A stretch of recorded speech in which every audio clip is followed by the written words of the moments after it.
Welcome to it, sports fans, from the bleachers, episode 17. What another day in Premier League football, plenty going on in the background. We are looking at Liverpool today and much, much more. We'll talk a little bit of Liverpool. Of course, the aftermath of Mourinho's sacking still happening. I'll give you my thoughts on exactly what I think of Pogba and what they should do with that situation. A few interesting comments coming from a few United legends and a few others from around Europe. We'll finish off with what is my disappointing story of the year. It'll be the last time I'll do a Springbok story this year. But of course, Rassi Erasmus, it's come out over the last week and a half or so that he will be stepping down back into his director of rugby role. So stepping away more than stepping down as Springbok coach, contradictory to what they said up front, but okay, we will deal with that. I'll let you know whether it's a good or a bad thing in my opinion, and what my thoughts are on the Rassi Erasmus reign, and how I think that'll affect the Springboks in the long term. So remember, we are on iTunes, Podbean as well. Go and check out the FTB TV podcast on both platforms. Of course, the links are in the description. Go and check it out. Go and like us. And only give 5-star reviews. Because we only want to hear good news. We don't want to hear the truth. We just want to hear how great we are from the Bleachers TV podcast. That's FTB TV podcast. Check it out. iTunes. And indeed on Facebook as well. On Facebook, it is FTB TV. But for now, let's get into it. Today's going to be a great show. Got 3 great topics. But we're going to start with Liverpool. Of course, they are now in first place and everybody is talking about them as the greatest team to ever live, apparently. Apparently, they're going to win the league. That's what Liverpool fans will tell you. That's what everyone's saying. But you know what? Before I get into that, and I'll tell you what I'm going to think about it, or what I think about it in general, I like to look at it this way, right? I always say, we all know that one person where it's never their fault. And if you don't know somebody like that, you're that person. But it's never their fault. They're always the victim. And, eventually you start, when somebody's the victim for most of their life, throughout their sort of 20s into their early 30s, they start to really believe that they are the victim. It really doesn't matter what's happening around them. They start to believe that they are really the victim. And worse, they start to behave that way. Not only do they start to believe it, they start to behave that way. So I'm South African, and one of the colloquialisms you'll hear very, very often, when somebody goes from empathy to sympathy, a terrible line, when somebody actually wants to help you and they transition to, this person is beyond help, all I can do is feel sorry for them. That transition from empathy to sympathy is, you'll hear the shame. Did you hear about Melanie? Shame. So in South Africa, if anybody ever says to you, shame, you know you're in trouble. Listen, shame in South Africa, let me just describe it to you. It's the cover-up for, I'm sick of hearing the same story about this human. Who cares? But I don't really know how to tell you that I feel that way. So I don't want to help them anymore because I've heard it too many times. And actually, I feel sorry for them. And we all know, once you feel sorry for somebody, it's very, very difficult to go and help that person from that position. So when you transition from empathy to sympathy, once people see you as a figure of sympathy, they treat you like that, and you begin to sort of self-actualize that as well, as I said. And then you are that symbol, sort of a symbol of sympathy yourself. We all know one person like this. Let's not get sensitive here. We all know one person. And if you're saying you don't, you're that person. You are that person. In elite sport, when everybody wants you to win, right? When everybody's willing you over the line, that is the day you know you're in serious trouble. You're not elite. you're doomed when everybody is willing you over the line. If only they could win. You need to know that you either have no chance or nobody respects you. Let me give you some names and tell me what comes to your mind first. Schumacher, Woods, Real Madrid, Serena Williams. When you hear those names, unless you like a diehard for Schumacher, Woods, Real Madrid, Serena Williams, even though you admire their greatness, but there is something in you that riles you up about them. Right? It could be a little bit of fatigue, a bit of jealousy. You don't really like their edge, because they've all got edge. All of those, Schumacher, Woods, Real Madrid, Serena Williams, a bit sanctimonious. I think they're a little bit better than everybody, but my goodness, have they delivered. But they've got that nasty edge. And nobody's willed or is willing any of those to victory. They wish every time those clubs and those individuals were representing themselves or are going to represent themselves in future. Most of this world cannot wait for them to fail. Look how everybody celebrated when Tiger failed. When Real Madrid lose, it's a party. Unless you support any of those people, the sight of them generally actually sickens you and their success. Because usually they got those tired arms from lifting trophies all the time. And I'll tell you why, it's because they win. And they don't have excuses, they win. There's nothing worse in life than seeing people doing well. And I'll explain that. Let me contextualize. It's not that we don't want people to do well. We just don't want people to do too well. People want you to do well in life. They don't want you to do better than them. They don't want you to do better than them unless it's your mom. The only person in the world is your mother, who will always want you to be your best. But everybody else, we want you to do well, but not better than me. And as soon as people are willing you to glory, what it tells you is they don't see you really as a threat. They won't tell you that in elite sport, but that's what they're really saying. They're like, in South African terms, oh, shame. Listen, everybody keeps telling me Liverpool are going to win the league. And I keep telling them, no, they're not. You need to stop it. And you need to stop it immediately. I'm going to give you my 3 reasons as to why that is beyond ridiculous. It's not just ridiculous. It is beyond ridiculous. Reason number 1. Liverpool have no self-worth or self-efficacy. Let me tell you what I mean by that. No self-worth or self-efficacy. The efficacy is low. How they feel about themselves is low. And how do I know that? Because I look for the indicators. You know how I know Liverpool are doomed?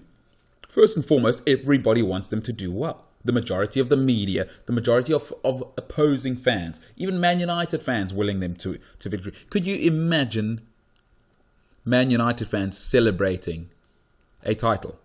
Because we all know the rivalry between Man United and Liverpool is far bigger than the rivalry between Man United and Man City. And I know to many it doesn't make sense, but it just is.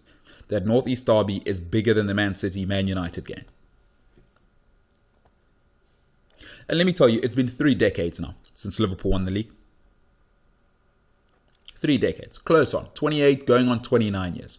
1990 was the last time. We are now at the end of 2018. Listen, when you start to speak of your club as champions in December and you're actually sure of it, I mean, you hear Liverpool fans now saying we're going to win it in December, it lets you know how low your expectations are of yourself and you're shocked that you're in this position. Nobody heard Man City talking about it. You don't hear Barcelona talking about anything in December. You don't hear Bayern Munich talking about anything in December. You don't hear the great Man United teams. They weren't celebrating in December. They were going to take you to the wire. And then, of course, we've heard all the great players. Rio Ferdinand keeps saying, Gary Neville keeps saying, they would get back into the dressing room and Sir Alex Ferguson would already be talking about the next season. Ryan Giggs would already be talking about the next season. And what's clearest to me was the furor when Mo Salah wasn't handed the Ballon d'Or last year for getting to the Champions League final. All he did was get to the Champions League final. Like, what are we talking about here? So he must get rewarded the best player in the world just for getting to the Champions League final? Like, what are we doing here? It's like, oh, he tried. Oh, shame. No. But that's what happens when you have low self-efficacy. You should be rewarded just for trying. That's not how it works. This is elite sport. In elite sport, the beautiful thing is that the numbers are on the table. Another reason where you can see the low self-efficacy, Virgil van Dijk is being treated like he's world class. And he's never won a single trophy besides what happened at Celtic, but Scottish football is not to be taken seriously. Apparently, he's become Franco Baresi, but he doesn't have the 6 titles, the 3 Champions League titles, and the World Cup title. So I'm not sure where this Virgil van Dijk is the best defender in the world talk is coming from. It's like, just because you've had trash forever, I think Liverpool haven't had a decent defender since Samu Hyypiä. Now VVD, who's, I would say, above mediocre, because I still haven't seen him string together a world-class season where he's won, I'll take a Premier League and an FA Cup. That elevates you to the next level.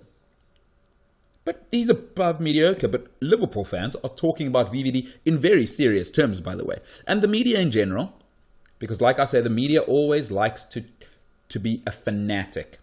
See, for me, I'm not a fanatic of anything. I just look at the cold numbers. And Virgil van Dijk is not Franco Baresi. Let's be very, very clear.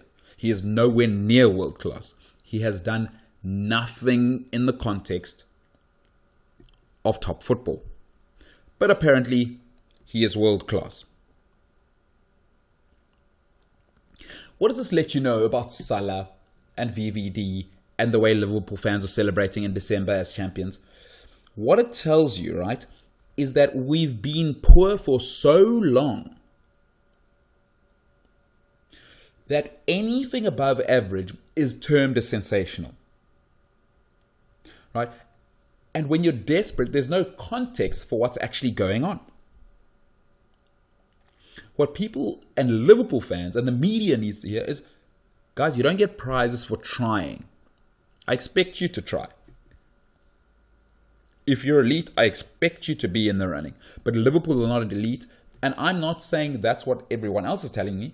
I'm telling you, Liverpool fans and the club itself are telling me they're not elite. Look how they keep celebrating their victories. Look how they keep talking. Guys, it's December. Settle down. So that's point number 1, low self-efficacy. Point number 2, the manager. I love Jurgen Klopp. I'll be honest with you. He's blockbuster. He's got great interviews. They play nice, heavy metal football, as he terms it. But he's not a winner. Not at the highest level. And he hasn't been for some time. He hasn't won a title in 6 seasons. His last title was in 2012 in the Bundesliga. Let me put it to you this way. Jurgen Klopp has more runner-up prizes than major trophies. So he's won 2 Bundesliga and 1 German Cup. But he's been runner-up in 2 Champions League finals, a Europa League, and a League Cup. So he's been runner-up 4 times, but he's only won 3 major trophies. He's been runner-up more than he's won. He's awesome, right? He's awesome. But when you think about Keane, Ferguson, the top guys, there's got to be that ruthless streak. You can't have your players love you more than they fear you. I'm afraid it's probably quite an old school way to look at it. I know we're entering a time of soft power, and I think authority is being softened. But when you get to the cutting edge in any industry, but particularly in sport, because everybody has an ego. When you get into the Premier League, when you get into Champions League level, you're brilliant. You're elite. You're inside the 1% of the 1% of the 1% in the world. You can't have your players love you more than they fear you. And that fear, is, of course, isn't what you're going to do physically. It's you're going to cut them. They will be ostracized from the club. You are the de facto power.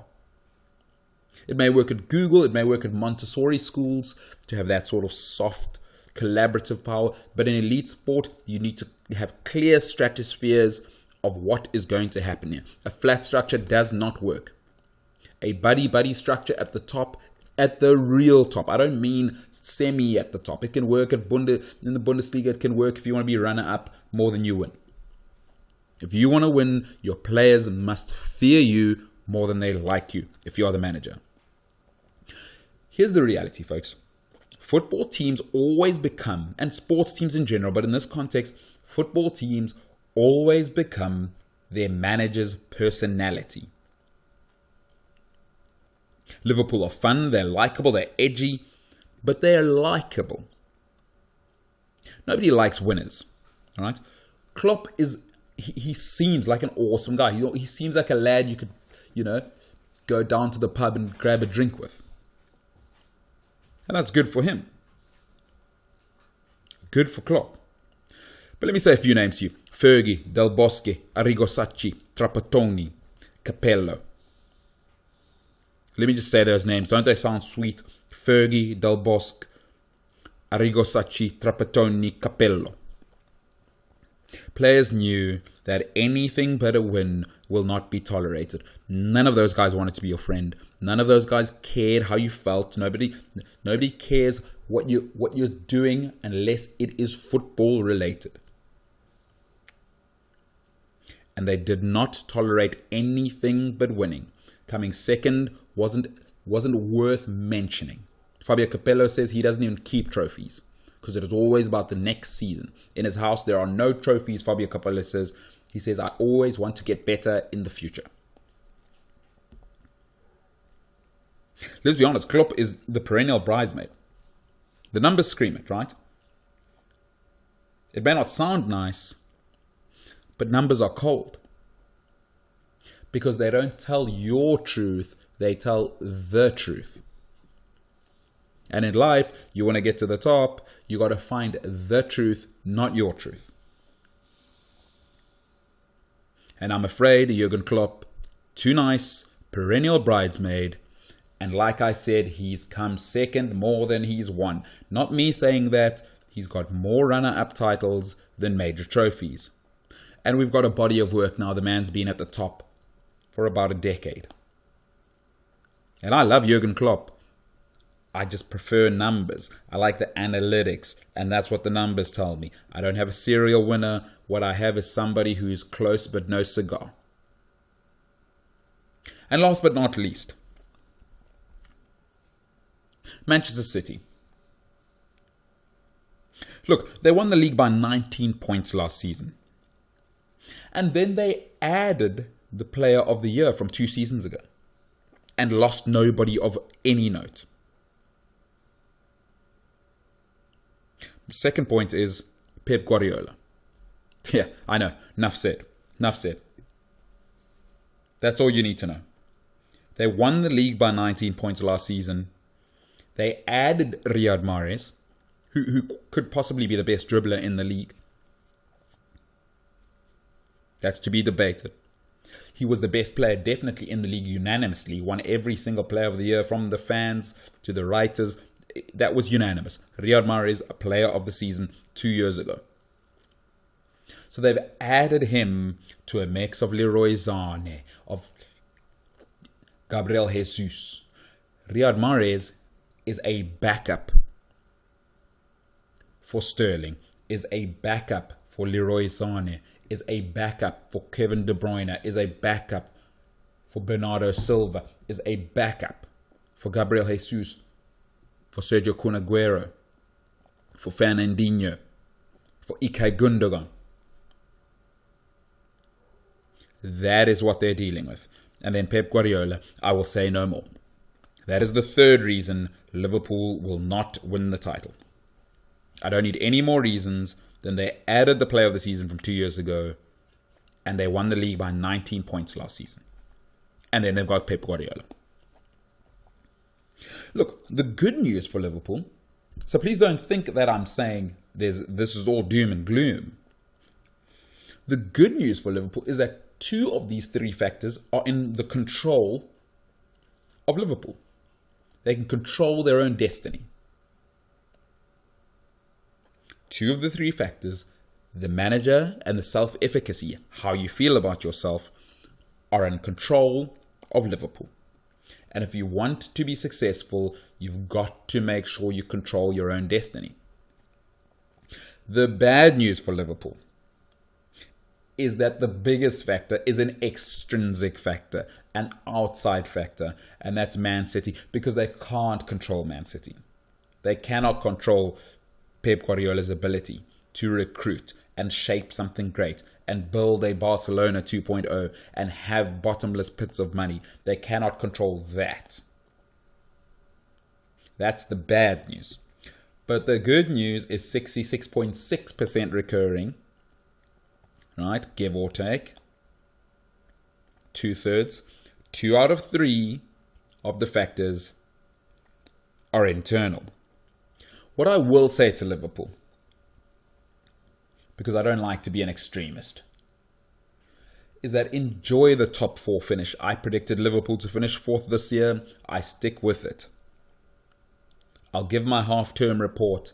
Of course, 2 weeks' time, it'll be 19 games in, and I will give my report over the festive season. So what I say is, enjoy the top 4 finish and keep it real about your club. They're not serious about winning yet. You know how I know that?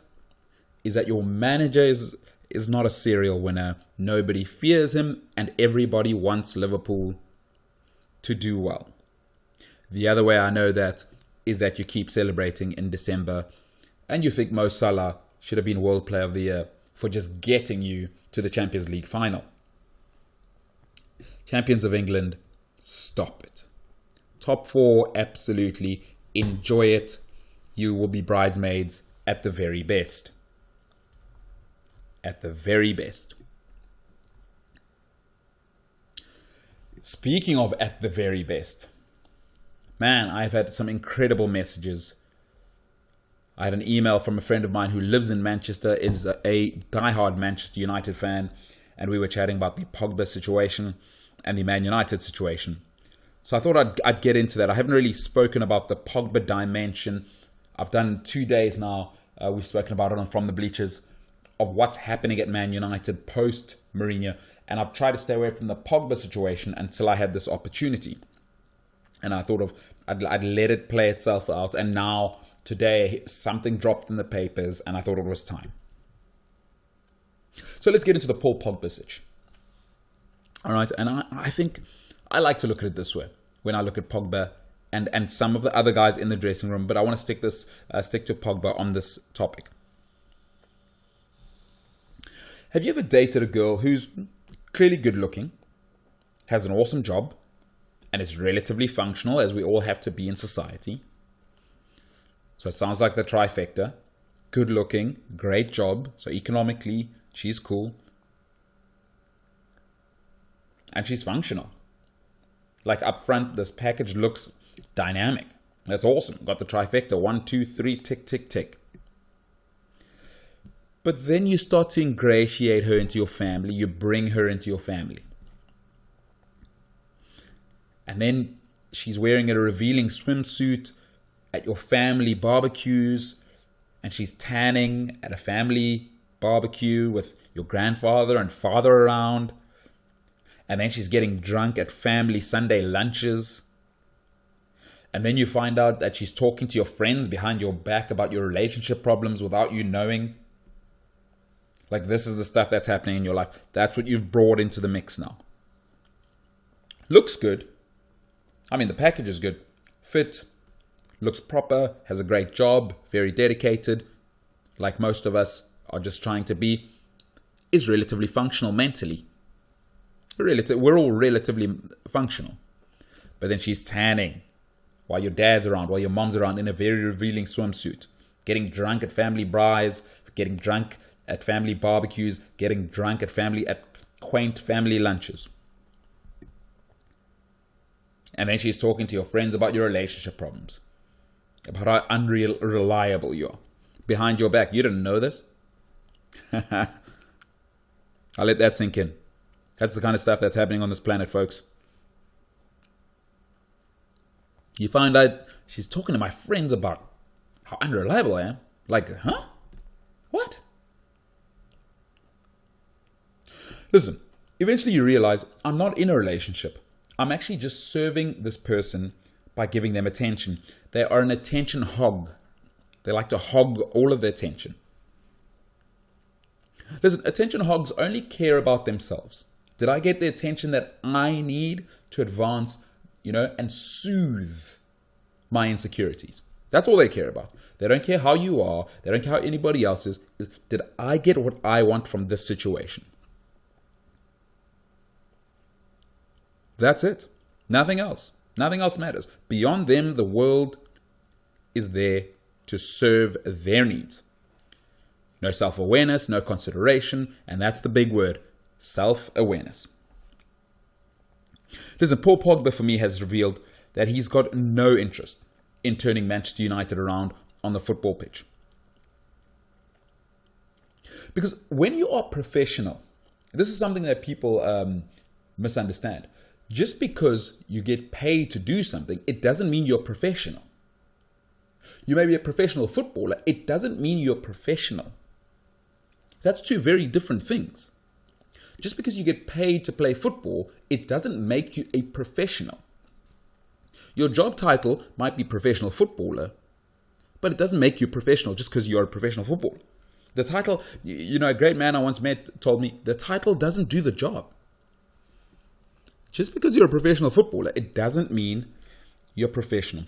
And what Paul Pogba has shown me is that he has no interest in helping Manchester United turn this thing around on the pitch. How do I know that? He was unwilling, right, to subvert himself to Jose Mourinho, regardless of how difficult Mourinho was. And anybody with a little bit of self-awareness would go, right, it's time to knuckle down. Let me take myself away from the social media. Let me take away from the social spotlight, because it doesn't look good when I'm all over social media all the time, but I'm not playing football. And then he's leaking it through his agent. We know how these guys do it. You leak it to the media that there's discord. We know that's deliberate. That's not just the paparazzi. There's an element of paparazzi to it. But players plant stories in the media. They use the media, of course, when they're looking to angle for a certain way. So Mourinho's sacking, you better believe that Paul Pogba is involved in it.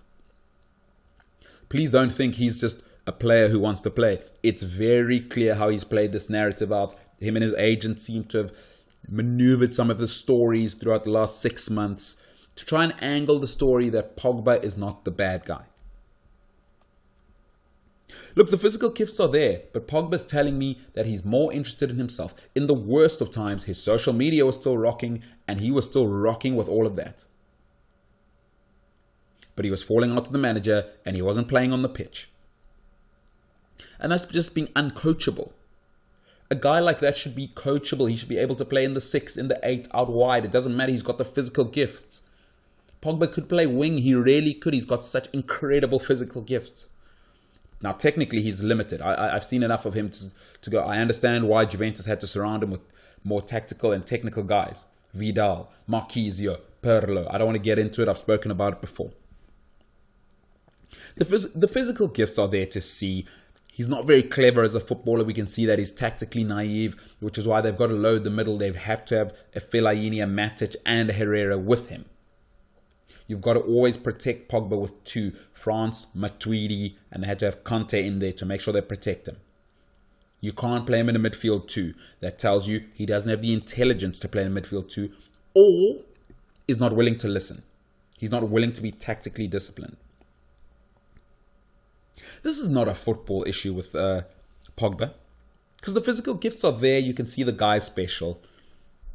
He's the closest thing probably to Vieira that we've ever seen in the physical stature, in that he can play football, but my goodness, he's a tower of a man. We really haven't seen somebody like that. Usually when a guy's that big, he's Fellaini. Very rarely do you get a guy who can actually play a little bit. Pogba can play a little bit. There's no doubt about that. There is no doubt about that. The boy can play when he wants to. Just because you're a professional footballer, it doesn't mean you're professional. Pitch up on time. Listen to the coach. Put yourself second, team first. That's what a professional does. Not everybody who gets paid to play sport does that.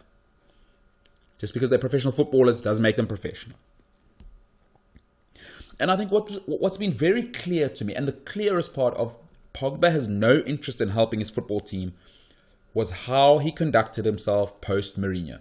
Now, to anybody who believes it was a sponsored tweet that he put up, or his PR team put up, and then it was deleted 10 minutes later, and apparently he was training, so it was already a scheduled tweet. Listen, I work in social media.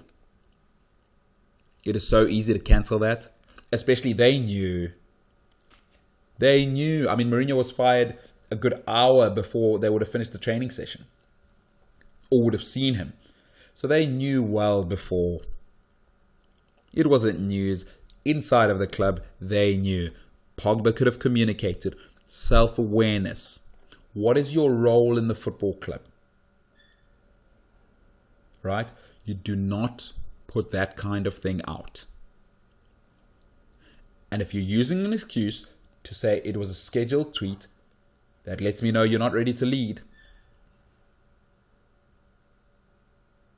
Leaders don't make excuses, guys. Leaders do not make excuses. Listen, if Man United keep Pogba, they're sending us a very clear message. They're not Man United anymore. Because what they're telling you is it's now a players' club. It's no longer a manager's club. Listen, the Jose Pogba situation tested the club philosophy, and they failed, and they showed actually that we don't have a philosophy currently. Because they didn't actually back Mourinho or Pogba in the end. Woodward and the guys, they didn't really, they kind of let it play itself out, which is the worst way to do anything. You have to have conviction. And if they go with Pogba, what they're telling you is we're no longer the Man United that we've built over time. When I pay you 90 million, I expect you to be a company man. I don't want to hear it. I don't want to hear your ego. I don't want to hear it was a mistake by my team. You need to be the tightest ship ever. In American football, they give no excuses to the quarterback. Paul Pogba is essentially, of the players, the CEO of the club. He's the Adidas brand guy. He's Man United's pin-up guy. They don't spend 90 million on you just to be like another guy. You're not another guy. When I pay you 90 million, the unwritten rule is right. Now we read off the same page. Everything you do, your PR, your social media, will be driven towards helping this club, whether you like it or not. Because when you sign for 90 million, you give a little bit of your soul away. And part of that is that you own my image rights. I am on side. But Pogba says no. You'd like to think that his mission would be to help the club. It's to help his brand. This Man United for 3 decades built a club where the manager was the de facto power. How do I know that? When I say to you, Jaap Stam, David Beckham, Ruud van Nistelrooy, Roy Keane were all let go.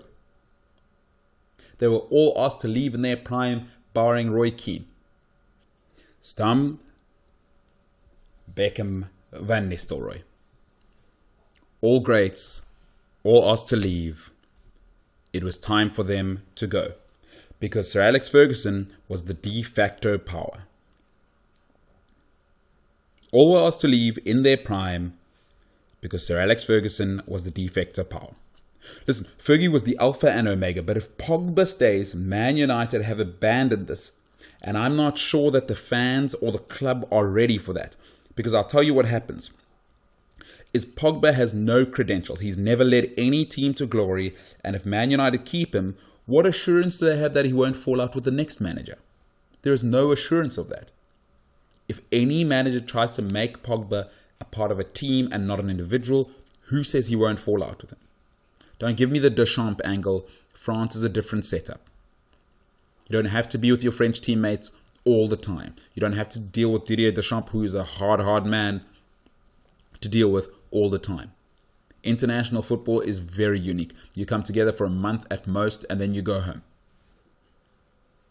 What if Pogba doesn't get along with the next guy? And it's not impossible. Listen, this Man United dressing room is filled with young guys. You can see they all look up to Pogba. You can see they're all obsessed with it. As soon as they all become individuals and what they do off the pitch is more important than what they do on the pitch, which is what Pogba is setting as a tone, you have a problem. Houston, we have a problem. The Man United dressing room right now has a modus operandi of me first. And Pogba sets that tone. I think Roy Keane said it best, He said, he's left before, it's not a big deal. And Keane would know he's the greatest to ever do this thing. They've never replaced Roy Keane as a player. I don't care what anybody says. But could you imagine Roy Keane putting himself above Manchester United? It's impossible. Everything he ever did, no matter whether you like it or not, it was always United first, Keane second, and then we'll take it from there.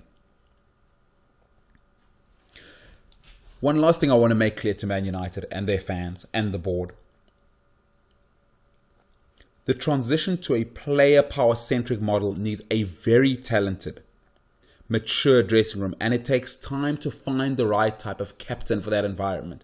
You've got to find a John Terry. You've got to find a Sergio Ramos, right? You've got to find a Raul Gonzalez who can keep the dressing room on direction. If you want the players to be the center of the club, you've got to have mature, unbelievably talented guys. Because if they don't have those two things, somebody who's going to lead them, but more importantly, talent, no dressing room can win it for you.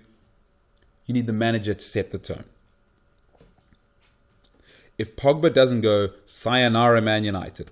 Trust me, Pogba's good, he looks good, but attention hogs are empty calories. They are empty calories. Empty calories. Nothing short of empty calories. Attention hogs are empty calories. It'll feel like you're doing a lot for them, but actually you're doing nothing. Because all they want is the attention. They're doing nothing for you. They are empty calories. If Man United do not let Pogba go, it is the end of Man United as we've known it. The player power has taken over. And trust me, that model takes time. It'll take at least half a decade to get there. Because then you've got to drop big money and you've got to get top level talent. And you have to find somebody to lead these guys. Man United don't have a captain right now.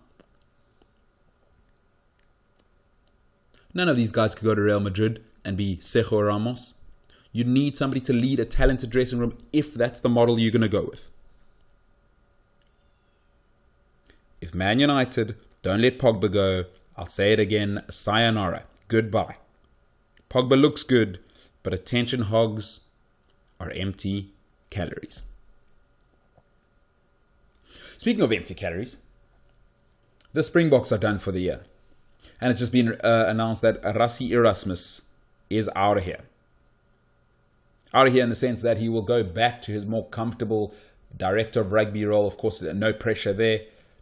He can kind of just do a little bit of legislation, blah-de-blah, in the background. Not sure he's the guy, but okay. Everybody seems to think he's a rugby guru. I'll leave it there. But the only fact I know is that the Springboks are a shambles. And I'll tell you what the shambles is Rassi should never have been made coach. Alistair Coetzee, there's no doubt that he's nowhere near good enough. That's very clear. That they made a horrendous mistake by getting Alistair Coetzee. You should never make a bad situation worse. And they went from Heineke Meyer to Alistair Coetzee. Like, how do you make that worse? Somebody who's a very, very great mentor to me said, if you're in a bad situation, the one thing you want to do and make sure is that you don't make the situation worse. In a bad situation, you don't want to be around people that make it worse. It must either stay as bad or get better. Don't make a bad situation worse. And somehow the Springboks set up SA Rugby managed to do that. Rassi should never have been coach. Unless he's going to go and, pick the next coach. Here's my reasoning. Why bring him in for 2 years? As the director of rugby, will he be hands-on in picking the next coach and explaining to the next coach what he's done up to this point and what must happen from here for the next 4 years? Because if not, we're going to have to push the reset button again, because every coach likes their own staff. Remember, in South Africa, it's not like New Zealand rugby where everybody knows what's going on. All of the unions, right down to the smaller unions, right down to the schools, all play different rugby, and they're not singing off the same hymn sheet.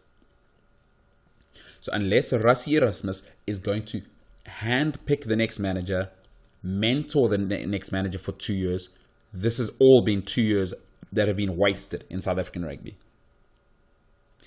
My other issue is that now the new coach knows. Because, you see, when you make decisions, and this is why we need to be careful in business or in life in general, when you make decisions, you set a precedent. Right? Especially in sport, is you set a precedent. The problem now is every coach who comes in, you know that Rassi Erasmus is hanging around if things don't quite go according to plan. And that's no way to operate. You've got this helicopter management around you, constantly hovering.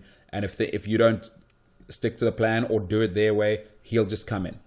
They'll pull the ejector chute, and you're gone.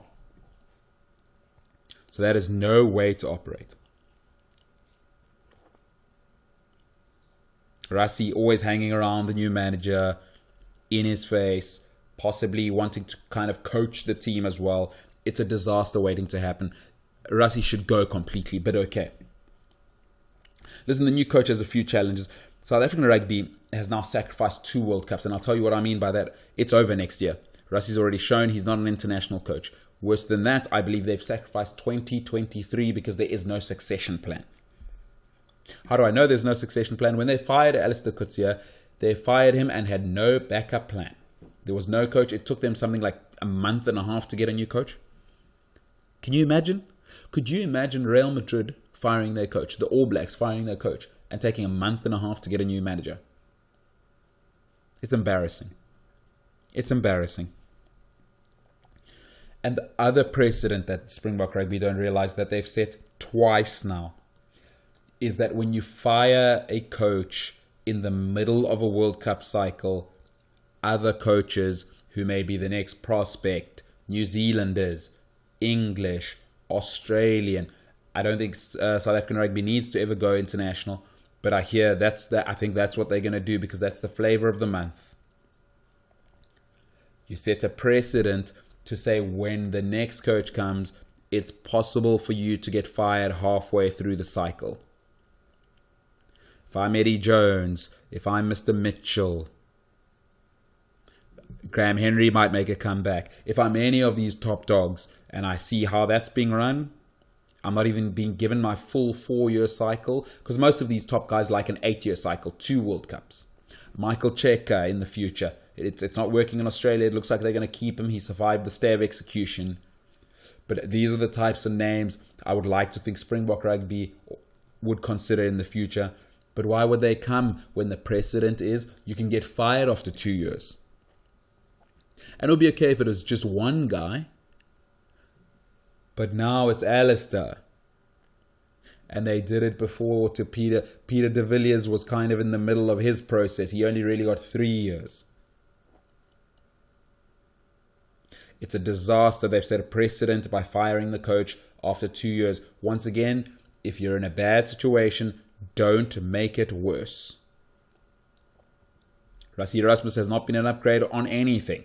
Don't tell me about the results. Don't tell me about beating the All Blacks. The rugby has been dire. It's been worse than Heineken Meyer's rugby. We've gone back to the 90s. But there's no succession plan. Now, we'll get to see again, post Rassi Erasmus, what kind of coach will they hire? Will it be like Rassi? Will it be just continuation into somebody he bloods and grooms into playing this open, expansive plan that Rassi is clearly trying to transition to? Listen, I saw the appointment of Rassi Erasmus coming 12 months, 18 months before Alistair got fired, because they'd never had a director of rugby, and all of a sudden Rassi Erasmus was brought back from overseas. Like, I saw it coming. I saw what they were doing. They'd fired Alistair Coetzee 18 months before, 12 months before. When they hired Rassi as director of rugby, I knew what was going on. There's no succession plan. They're running it like a corner vegetable shop. SA Rugby, you're doing a disservice not just to a great brand, but to us as the fans. It's tough. People don't want to hear it. South Africans were very, very conservative people. People don't want to hear anything negative about the Springboks. Don't be negative about the brand. Just be positive. I'm afraid not. I'm not a part of the larger scale media. I speak what I see. I've been a Springbok fan since I was 6 years old. They can't fool me. They might have everyone else fooled. Everyone else chanting for madness, because it's descending into madness now. SA Rugby, get it together. Can you not find 4 people that know how to run a business? Because it's very clear to me, Alexander has to go now. Uriru has to go now. We're running the biggest rugby brand in the world. Some might say the All Blacks. I think the All Blacks are better at rugby. I don't know if they're bigger than the Springboks. They're not bigger than the Springboks as a brand. I may be slightly partisan there, but SA Rugby, get it together. Can we not just get 5 or 6 guys in? It's got nothing to do with the politics. That's such an easy blame. SA Rugby is a private company. The rugby talent in this country is off the charts. It's not the players. The administration is amateur. Uriru has to go. Mark Alexander has to go. And they need to go ASAP. They need to go after the World Cup, clean slate, and let's start running a professional company. I'll say it again. I said it before when we talked about Paul Pogba. Just because you're being paid doesn't make you professional. Your title doesn't do the job. Springbok Rugby, get it together. The Rassi Erasmus appointment was a debacle from the beginning. It's going to end a debacle, and it's going to set Springbok Rugby another 8 years back, because it's another wasted cycle now.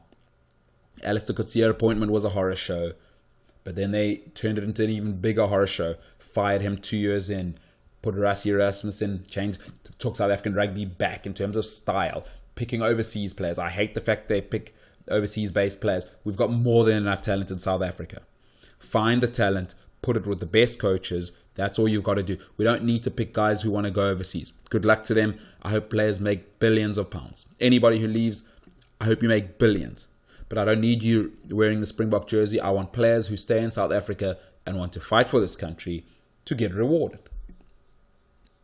You shouldn't get the reward of the pound and the reward of the Springbok jersey as well.